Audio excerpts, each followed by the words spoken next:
US President Joe Biden and South Korean President Yoon Suk Yeol have unveiled a new plan to boost their response to rising nuclear threats from North Korea. This deal includes plans to dock a US nuclear submarine in South Korea for the first time in 40 years. This agreement is called the Washington Declaration. Under this, there will be a US-South Korea consultative group. This will give Seoul more insights of America's nuclear planning to deter and respond to any possible nuclear incident in the region. Washington will also deploy a nuclear ballistic submarine to South Korea in a show of force, the first such submarine visit in 40 years. Good morning, good morning, good morning. What a beautiful day to invite great friends back to the White House. Welcome to the White House. Today we celebrate the ironclad alliance, the shared vision of our future, and the deep friendship that unites the Republic of Korea and the United States.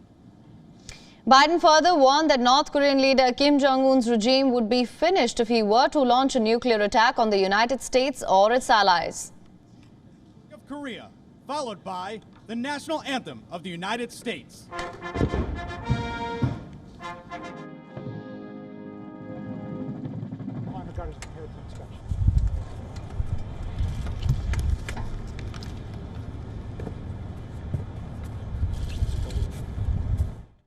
Nuclear attack by North Korea against the United States or its allies or partisans or partners is unacceptable and will result in the end of whatever regime were to take such an action.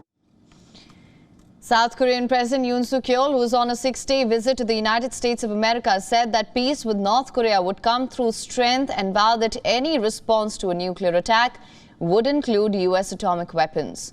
Yoon further said that new commitment by the alliance includes plans for the establishment of a nuclear consultative group and improved sharing of information on nuclear and strategic weapons operations.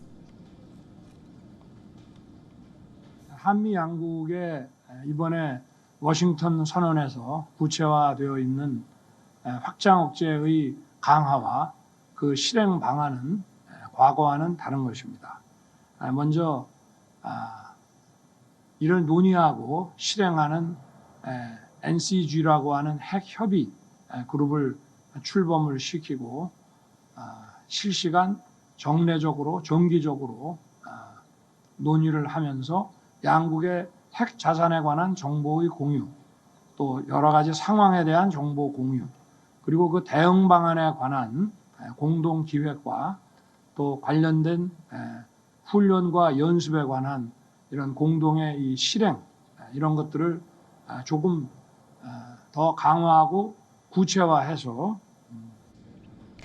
U.S. President Joe Biden and First Lady Jill Biden also welcomed South Korean President Yoon Suk Yeol and his wife Kim to the White House for a state dinner. The state visit comes as the United States and South Korea mark the 70th year of the country's alliance that began at the end of the Korean War, where Washington helped Seoul defend itself from Pyongyang.